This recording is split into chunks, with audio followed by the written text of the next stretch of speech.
सर्वप्रथम तो जय श्री कृष्ण। आज हम लोग ये जानेंगे कि मनुष्य का जीवन नरक कैसे हो जाता है। मनुष्य जीवन नरक कैसे हो जाता है, इसके लिए मैं आपको कुछ कथा सुनाऊंगा, उसे आप ध्यान से सुने और समझे। कहा गया है कि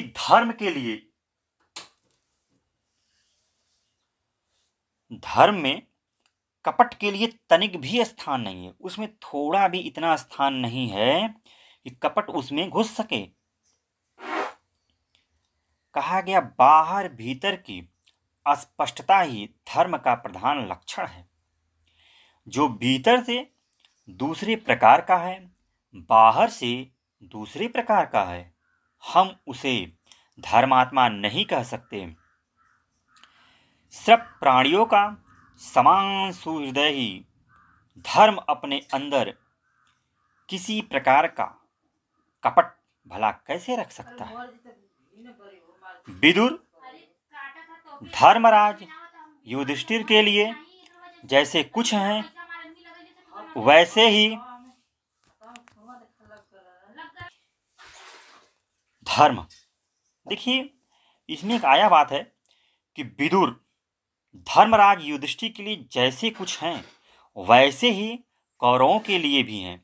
वे पांडवों से जितना प्रेम करते हैं, उतना ही कौरवों के साथ भी स्पष्ट रखते हैं। कहा भी गया है कि हम अगर दो व्यक्तियों से अगर प्रेम बराबर रखते हैं तो बड़ा ही सही माने जाते हैं। लेकिन अगर कोई किसी के साथ पक्षपात करे, किसी एक को ज़्यादा माने और किसी एक को नहीं, वही गलत हो जाता है और पक्षपाती व्यक्ति कभी सही निर्णय नहीं कर पाता है। क्योंकि विदुर जी जो हैं, यहाँ पर देखिए, वे कौरवों के साथ चाहे युधिष्ठिर हों, दोनों के साथ सही व्यवहार करते हैं। किसी भी कीमत पर किसी के साथ पक्षपात नहीं करते हैं। और ये भी है, कहते हैं कि जो विदुर जी हैं, कि धर्मात्मा जो होता है ना, वो किसी बात की चिंता नहीं करता है कि मेरे साथ क्या होगा क्या नहीं होगा। वैसे ये भी हैं, कहते हुए हित की बात निसंकोच कह देते हैं। इस बात की परवाह नहीं करते हैं कि उसे कोई मानेगा या नहीं मानेगा। क्योंकि आप सही बात कह रहे हैं तो कभी कोई मान भी सकता है, नहीं भी मान सकता है। उनको स्पष्ट कहने में कहीं कोई भय नहीं है। भय तो अधर्म में ही है, धर्म में नहीं। विदुर के जीवन में हम इस बात की पूर्णतया पाते हैं कि वे जैसे कुछ हैं, स्पष्ट हैं। उन्हें दुर्योधन भी जानता है, युधिष्ठिर भी जानते हैं, और कोई भी उनसे अपना संबंध तोड़ना नहीं चाहता है। ऐसा कि समाज में एक अच्छा व्यक्ति है जो सही राय देता है, उससे कोई भी अपना संबंध नहीं तोड़ना चाहता है। क्योंकि जो व्यक्ति सही निर्णय देता हो, वह उस व्यक्ति को लगभग समाज में सभी लोग पसंद करते हैं। तो यहाँ युधिष्ठिर और जो दुर्योधन है, ये दोनों न चाहते हुए भी, दुर्योधन तो ऐसे ही था कि न चाहते हुए भी वह विदुर जी को पसंद करता है, क्योंकि वो जो न्याय करते हैं एकदम ही सही करते हैं। पांडवों की समृद्धि और उनके राजस्व ये की सफलता देखकर दुर्योधन के हृदय में ईर्ष्या की आग धधकने लगी। विदुर की अनुपस्थिति में उसने धृतराज को उल्टा सीधा समझाकर और दबाव डालकर उनसे जुआ खेलने की आज्ञा प्राप्त कर ली। जो युधिष्ठिर था, जो आपका ये दुर्योधन है, यह अपने पिता धृतराज को जब विदुर नहीं थे तो उनके कान को भरा और जुआ खेलने के लिए ये आज्ञा लिया कि मैं युधिष्ठिर के साथ जुआ खेलूंगा। और गलती से धृतराज उनको यह आज्ञा देते हैं। कहते हैं, परंतु धृतराज इस बात को विदुर से छिपा न सके। उनके जीवन में इसके पूर्व ऐसा कोई अवसर नहीं आया था जब उन्होंने विदुर की सलाह के बिना किसी को आज्ञा दे दी। आज जुए की आज्ञा देकर वे पछताने लगे और तुरंत दूत को भेजकर विदुर को बुलवाएं। विदुर ने आकर धृतराज से स्पष्ट कह दिया कि मैं कदापि जुए का अनुमोदन नहीं करना चाहता और नहीं कर रहा हूं। आपने यह काम बड़ा ही अनुचित किया है। इससे पारस्परिक विरोध बढ़ जाएगा और वंश का सत्यानाश हो जाएगा। उन्हें स्पष्ट कह दिया कि आपके वंश का सत्यानाश हो जाएगा अगर ये जुआ हुआ तो इस जुए को कोशिश कीजिए, रोक दीजिए। तब धृतराज ने विदुर की बात से प्रभावित होकर दुर्योधन को बुलाया और जुआ न खेलने के लिए कहा, परंतु उसने धृतराज की एक न मानी। जुआ हुआ और पांडव हारने लगे। जुए के बीच में ही विदुर ने धृतराज को बहुत समझाया, अनेकों आख्याएं सुनाई और कहा कि जैसे मरने वाले को दवा नहीं रुचती, वैसे ही आपको भी नीति की बात पसंद नहीं आती। दुर्योधन लोभ के कारण अधर्म और अन्याय कर रहा है। यह जुए के नशे में मतवाला हो गया है। आप अर्जुन को आज्ञा दीजिए, वह इस दुष्ट का दमन कर दे। यह सारे कौरव कुल का संहार करना चाहता है। यह जुआ सब प्रकार के झगड़े की जड़ है। अभी जो दुर्योधन युधिष्ठिर को हराकर प्रसन्न हो रहा है, यह कुछ ही क्षणों बाद रोएगा। मैं आपको पुनः चेता देता हूं कि अगर आपने जुए नहीं रोके तो आपका सर्वनाश हो जाएगा। यह विदुर जी धृतराज को बार बार संकेतों के माध्यम से कह रहे हैं, बता रहे हैं कि जुआ किसी भी तरह से रुक जा। दुर्योधन विदुर की सब बातें सुन रहा था। उसने विदुर से कहा, मैं तुम्हें खूब जानता हूं। तुम मेरे नमक से पलकर मेरी ही बुराई करते हो, मेरी ही निंदा करते हो। तुम मेरे स्वामी के साथ द्रोह करते हो, तुम्हें इसका पाप लगेगा। मेरे आश्रित होकर भी तुम शत्रुओं का काम कर रहे हो, यह तुम्हारी निर्लज्जता है। अपने से मित्रता रखने वाला विरोध करना मूर्ख का काम है। शत्रु पक्ष से मिले हुए आदमी को अपने यहां नहीं रखना चाहिए, इसलिए तुम्हें जहां जाना है चले जाओ। विदुर ने कहा, दुर्योधन तुम अभी बच्चे हो, सुनने में कठोर किंतु परिणाम में सुख देने वाली बात से तुम्हें नाराज नहीं होना चाहिए। देखो, मूढ़ता मत करो, अपना हित अनहित समझो। ठकुर शुभाती करने वाले बहुत से मिल जाएंगे, मतलब तुम्हारा कान, तुम्हारा हितैषी झूठ झूठ बोलने वाले बहुत से मिल जाएंगे, परंतु संसार में सच्चे हितैषी बहुत ही कम मिलते हैं। क्रोध बड़ा भारी शत्रु है मानव का, इसको तुम समझो। लोभ मत करो, लोभ धधकती हुई आग है। अब कहा भी गया, जब कोई व्यक्ति लोभ लालच करता है ना, तो शुरू में तो अच्छा लगता, बाद में उसका सर्वनाश हुआ ही है। इतिहास इसका गवाह है। हम किसी का हक मारते हैं तो आज नहीं तो कल भोगना पड़ता ही है। और यही इसे विदुर जी समझा रहे धृतराज को। और यह बात जब दुर्योधन सुन गया तो दुर्योधन विदुर को ही उल्टी सीधी बातें पढ़ाने लगा है। फिर कहता, मैं चाहता हूं कि विदुर जी कहते, मैं चाहता हूं कि कौरवों का यश बढ़े, वे शांति से, सुख से, धर्म के मार्ग पर चले। मैं हाथ जोड़कर तुमसे प्रार्थना करता हूं, भगवान तुम्हारा कल्याण करे। तुम पांडवों के साथ यह अन्याय मत करो, नहीं तो तुम्हारा नाश अब दूर नहीं है। दुर्योधन ने विदुर की बात नहीं मानी। जुआ चलता रहा। युधिष्ठिर चारों भाइयों सहित अपने को हार गए। द्रौपदी को भी दांव पर लगाकर हार गए। दुर्योधन की हिम्मत बढ़ गई थी। उसने विदुर से कहा, तुम जाकर द्रौपदी को सभा में ले आओ, वह अभागिन है। आकर मेरे घर में दासी को, मतलब जो है दासी की तरह रहेगी, झाड़ू पोछे लगाएगी।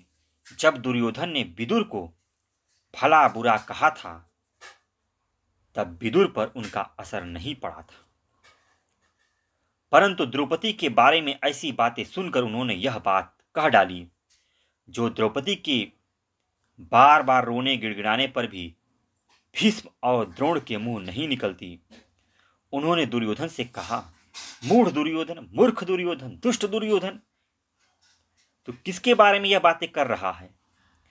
किसी भी स्त्री का अपमान करना मनुष्य के विरुद्ध, मनुष्यता के विरुद्ध है, मानवता के विरुद्ध है। इसको समझ तू, यह मानवता का नहीं निशानी है। तो वीर योद्धा है, एक औरत का अपमान क्यों कर रहा है? फिर द्रौपदी तो यज्ञ वेदी से निकली हुई साक्षात देवी है। तू सांपों से छेड़खानी कर रहा है। अब तू शीघ्र ही यमपुर जाएगा।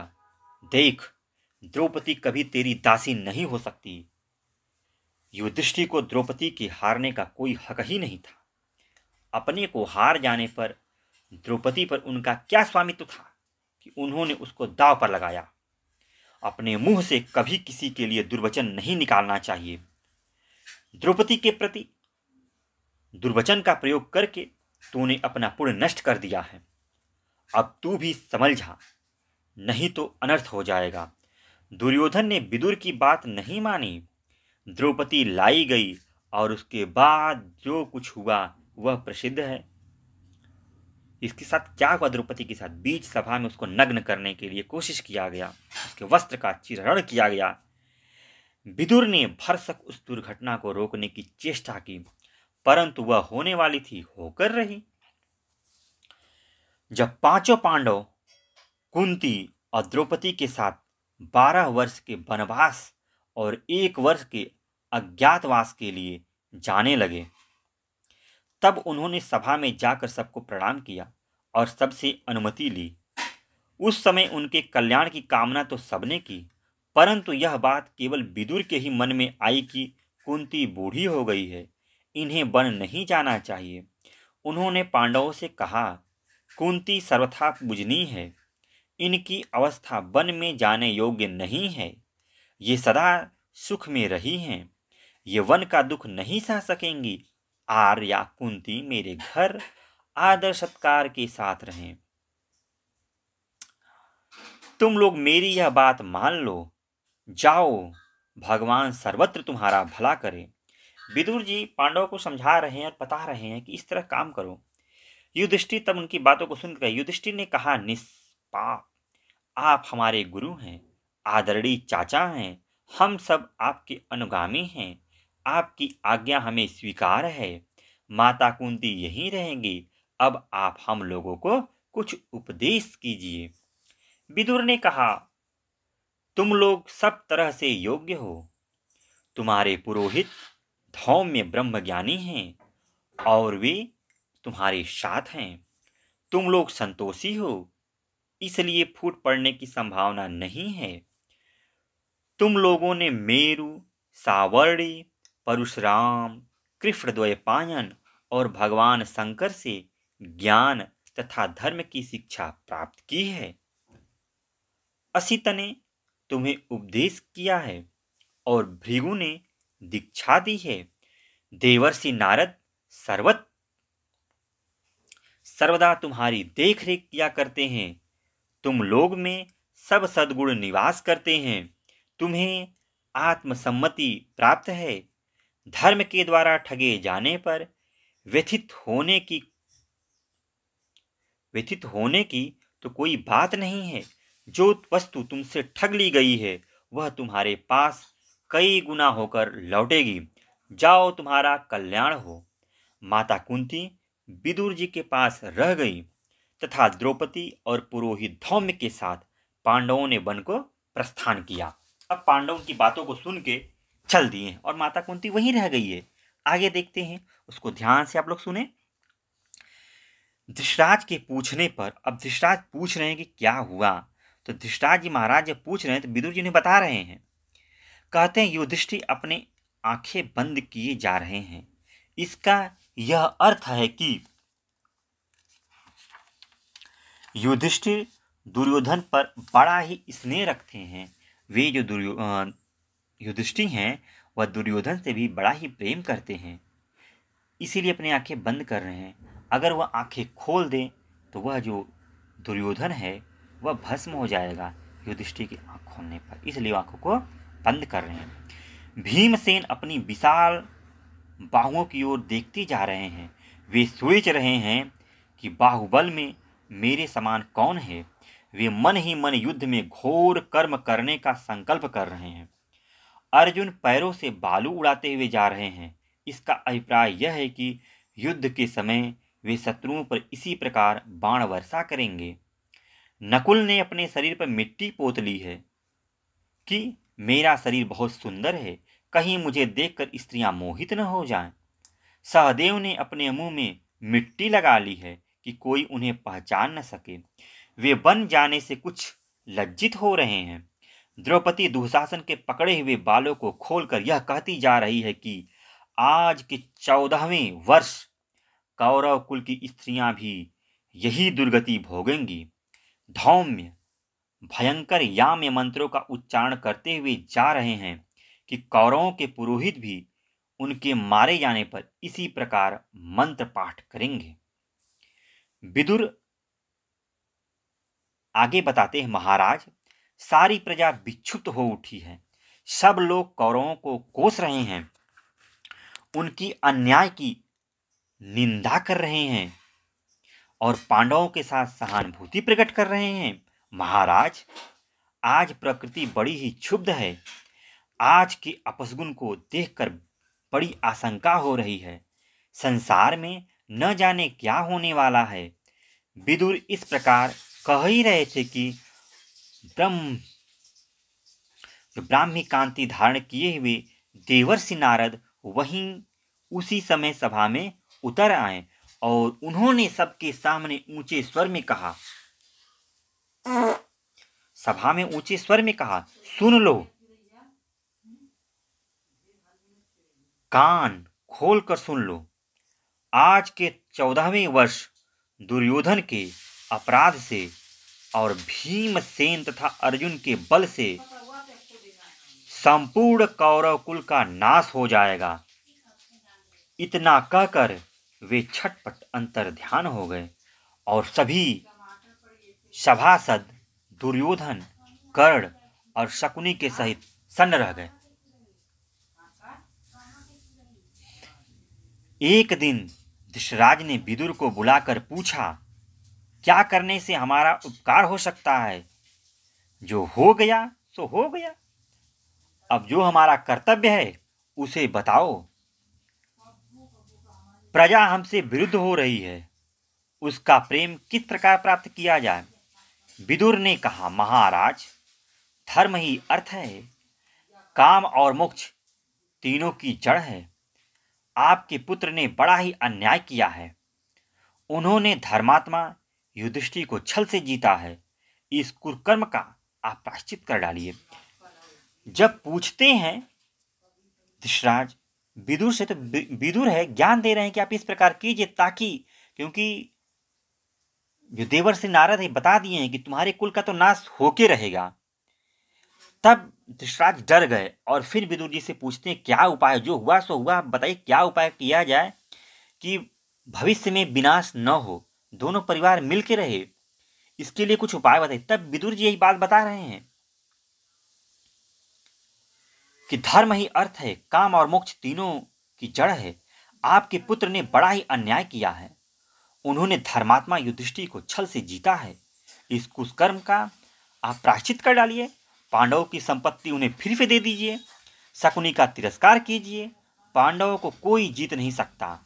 आप यदि कौरव और पांडव दोनों वंश का मंगल चाहते हैं तो दुर्योधन को बाध्य कीजिए कि वह पांडवों के साथ निष्कपट मेल कर ले, नहीं तो उसे कैद कर लिया जाएगा। दुर्योधन को कैद कर लेने से पांडव संतुष्ट हो जाएंगे और वे फिर से धर्म के अनुसार पृथ्वी का शासन करेंगे तथा शरण में जाने पर दुर्योधन को छोड़ भी देंगे। दुशासन अपने पाप के लिए पश्चाताप करे और भरी सभा में द्रौपदी तथा भीमसेन से क्षमा मांगे। कर्ण अपने मन से दुर्भावना निकाल देंगे और शकुनी यहाँ से निकाल दिया जाए। आप सांत्वना देकर युधिष्ठिर का राज्याभिषेक कीजिए। बस यही प्रजा प्रेम प्राप्त करने का उपाय है। इसी से आपको शांति प्राप्ति होगी और आपका मनोरथ सिद्ध होगा। महाराज, विदुर की स्पष्ट वाणी सुनकर धृतराज जल उठे। उन्होंने कहा, विदुर, तुम पांडवों का पक्षपात करते हो। तुम मेरा भला करना नहीं चाहते। धर्म के अनुसार पांडव मेरे पुत्र हैं, सही है, किंतु दुर्योधन तो मेरे शरीर से पैदा हुआ है। भला मैं अपने सगे बेटे को किस तरह कैद कर सकता हूँ? दूसरों के लिए शरीर त्याग का उपदेश करना समदर्शी का काम नहीं है। तुम मुझे बुरी सलाह देकर स्पष्ट रूप से मेरी हानि करना चाहते हो। अब तुम चाहे यहाँ रहो या मत रहो, मुझे तुम्हारी कोई आवश्यकता नहीं। इतना कहकर धृतराज रनिवास में चल दिए और चले गए। विदुर ने यह सोचकर कि अब यहाँ रहना ठीक नहीं है, यह घराना चौपट होने वाला है, पांडवों के पास जाने के लिए फुर्तीले घोड़े के रथ पर सवार होकर यात्रा शुरू कर दी। पांडवों ने खड़े होकर विदुर का स्वागत किया और उन्हें एक सुंदर आसन पर बैठाकर यथोचित सम्मान किया। युधिष्ठिर के पूछने पर विदुर ने धृतराज की बात कही और यह भी बताया कि अब धृतराज को मेरी आवश्यकता नहीं रही, इसलिए मैं यहाँ चला आया। उनका हृदय मोह ममता से कलुषित हो गया है। वे धर्म की बात, हित की बात सुनना नहीं चाहते, क्योंकि पुत्र मोह में पड़ गए हैं। ऐसा मालूम होता है कि अब कौरवों का नाश निकट है। युधिष्ठिर, इस आपत्ति से घबराने की कोई बात नहीं है। जो पुरुष शत्रु के दिए हुए क्लेशों को धीरता के साथ सह लेता है और क्षमा का सहारा लेकर अपने अनुकूल समय की बाट देखता रहता है, उसे आगे चलकर अवश्य सुख प्राप्त होता है। जो संपत्ति के समय, भोग के समय अकेले ही सुख नहीं भोगता, अपने सहायकों को भी समान रूप से हिस्सा देता है, उसे विपत्ति के समय भी, दुख के समय भी अकेले ही उसका भार नहीं उठाना पड़ता है। उनमें भाग लेने वाले भी मिल जाते हैं। सहायक पाने का यही सबसे अच्छा उपाय है। सहायक मिल जाने पर सब कुछ मिला हुआ है, समझना चाहिए। अपने को सबसे छोटा और नम्र बनाकर रखने में ही कल्याण है। राजाओं की इसी से अभिवृद्धि होती है। इसी प्रकार विदुर पांडवों को उपदेश देते हैं। ऐसा देखा गया है कि स्वार्थी पुरुष भी निस्वार्थ व्यक्ति पर ही अधिक विश्वास करता है। शराबी को यदि अपनी स्त्री किसी के पास रखनी होती है तो वह शराबी का नहीं, शराब न पीने वाला ही विश्वास पात्र होता है। बेईमान भी अपनी धरोहर ईमानदार के पास रखता है। धृतराज भी विदुर पर सबसे अधिक विश्वास रखते थे। इसका कारण था उनके लड़के उन्हें धोखा दे सकते थे, परंतु विदुर से धोखे की कभी संभावना नहीं थी। विदुर के चले जाने पर वे पछताने लगे। उन्होंने सोचा कि विदुर की सहायता से पांडवों की बड़ी उन्नति होगी, मेरे लड़कों का बड़ा अनिष्ट होगा। संधि और विग्रह की नीति का जानकार कोई भी हमारे पक्ष में नहीं रह जाएगा। वे सभा के द्वार पर आते आते अचेत हो गए। संजय आकर उन्हें संभालने लगे। थोड़ी देर में धृतराज को चेत आया। जब मैं बेहोशी से होश में आए, क्योंकि जब वो निकाल दिए थे कुछ उल्टा सीधा कहकर, तो विदुर जी चले गए। बाद में उन्हें ये लगा कि नहीं, विदुर को मेरे पास रहना चाहिए, नहीं तो बड़ा अहित हो जाएगा। तब ये बतिया जो होता है कहते हैं और भेजते हैं अपने एक सेवक को। धृतराज संजय से कहते हैं, संजय, विदुर मूर्तिमान धर्म है, वे मेरे प्यारे भाई हैं। उनके बिना मेरा कलेजा छटपटा रहा है, मेरी छाती फटी जा रही है। करुण स्वर से विलाप करते हुए धृतराज फिर कहा, विदुर कहाँ चले गए? उनकी अनिष्ट शंका से मैं बहुत ही व्याकुल हो रहा हूं। वे जीवित तो है ना? मैं बड़ा पापी हूं। क्रोध के अधीन होकर मैंने अपने प्यारे भाई का त्याग कर दिया। जैसे कोई व्यक्ति क्रोध में अपनों का ही त्याग करता, बाद में सोचता अरे यार बड़ा गलती की। वही हाल धृतराज का है। उन्होंने सर्वदा मेरा उपकार किया है, किंतु मैं इतना नीच हूं कि मैंने उन्हें बिना किसी अपराध के ही निकाल दिया, अपनी जमीन से बेदखल कर दिया। संजय, तुम शीघ्र जितना जल्दी हो सके जाकर विदुर जी को ले आओ, नहीं तो मैं यही प्राण त्याग दूंगा। जो आज्ञा कहकर संजय उसी समय वहां से निकलते बने। संजय ने काम्यक वन में जाकर विदुर से धृतराज की अवस्था का वर्णन किया और आग्रह किया कि आप शीघ्र चलकर उनके प्राणों की रक्षा कीजिए। विदुर के मन में कोई दुर्भावना तो था ही नहीं। वे पांडवों से अनुमति लेकर शीघ्र ही वहां से चल पड़े। उनके आने पर धृतराज ने बड़ी प्रसन्नता प्रकट की और कहा, विदुर, तुम्हारा हृदय शुद्ध है। यह मेरा सौभाग्य है कि तुम मेरे पास रहते हो। मैंने तुम्हारा अपराध किया है, तुम्हें बहुत से कटु वचन कहे हैं, उन्हें भूल जाओ और मुझे क्षमा कर दो। धृतराज ने विदुर को अपनी गोद में उठा लिया और सिर सूंघकर बड़ा प्रेम किया, उनको प्रेम जताने लगे। तब विदुर जी कहते हैं, राजन, आप कैसी बात करते हैं? मेरे प्रति भी क्या आपको कोई अपराध होता है? आप मेरे परम गुरु हैं। आपके लिए ही मैं शीघ्र यहाँ आ गया हूँ। पांडव और कौरव दोनों ही मेरे लिए समान हैं। तथापि पांडवों की अवस्था इस समय अच्छी नहीं है, इसीलिए बार बार मेरी दृष्टि उन पर पड़ जाती है और पड़नी ही चाहिए। यदि आप उनके साथ प्रेम भाव रख सके तो कितना अच्छा होता। धृतराज प्रसन्न हो गए और विदुर हसितनापुर में रहने लगे। जो विदुर जी थे वह फिर से हसितनापुर रहने लगते हैं धृतराज जी के साथ।